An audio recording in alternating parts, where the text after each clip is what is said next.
UP चुनाव को जीतने के लिए बीजेपी ने पूरी ताकत झोंक दी है, लेकिन ये चुनाव जीतना उसके लिए इतना आसान नहीं है, क्योंकि जहां एक तरफ विरोधी दल उसकी राह में रोड़े अटका रहे हैं, तो वहीं दूसरी तरफ अब तो बीजेपी के सहयोगी दल भी हार के लिए भविष्यवाणी कर रहे हैं। जी हां, विकासशील इंसान पार्टी के अध्यक्ष और बिहार की एनडीए सरकार में मंत्री मुकेश सहनी ने यूपी चुनाव को लेकर बीजेपी के लिए ऐसी बात बोल दी है जिससे उसकी मुश्किलें बढ़ सकती हैं। कहते हैं राजनीति में ना कोई सच्चा दोस्त होता है, ना कोई दुश्मन, और जब चुनाव आते हैं तो दोस्त भी दुश्मन बन जाते हैं। अब यूपी चुनाव में बीजेपी के अपने ही उसके खिलाफ खड़े हो गए हैं और यहाँ तक कि उसे जमकर चुनौती भी दे रहे हैं।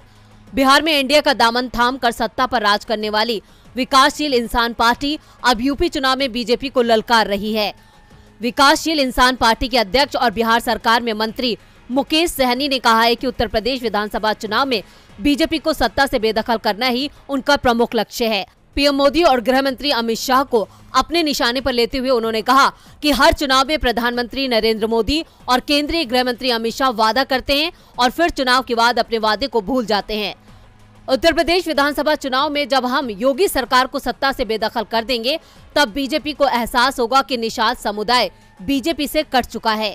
इतना ही नहीं, सैनी ने कहा कि यूपी से बीजेपी की विदाई के बाद बीजेपी को एहसास हो जाएगा कि निषाद समुदाय को आरक्षण देना ही होगा। सैनी ने चेतावनी भी दी कि अगर बीजेपी ने निषाद समुदाय को आरक्षण नहीं दिया तो 2024 के लोकसभा चुनाव में भी पार्टी का विरोध किया जाएगा।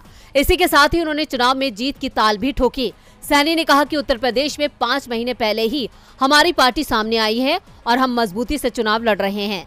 हमारी पार्टी ने 102 सीटों पर उम्मीदवार घोषित किए थे, लेकिन चुनाव आयोग और सरकार ने बहुत सारी सीट पर हमारे उम्मीदवारों का नामांकन रद्द कर दिया और अब हम 55 से 56 सीटों पर चुनाव लड़ रहे हैं। सैनी ने 24 सीटों पर अपनी पार्टी की जीत का दावा किया है। अब सैनी ने जीत की ताल तो ठोक दी, लेकिन ये तो आने वाला वक्त ही बताएगा कि उन्हें कितनी सीटें मिलती हैं।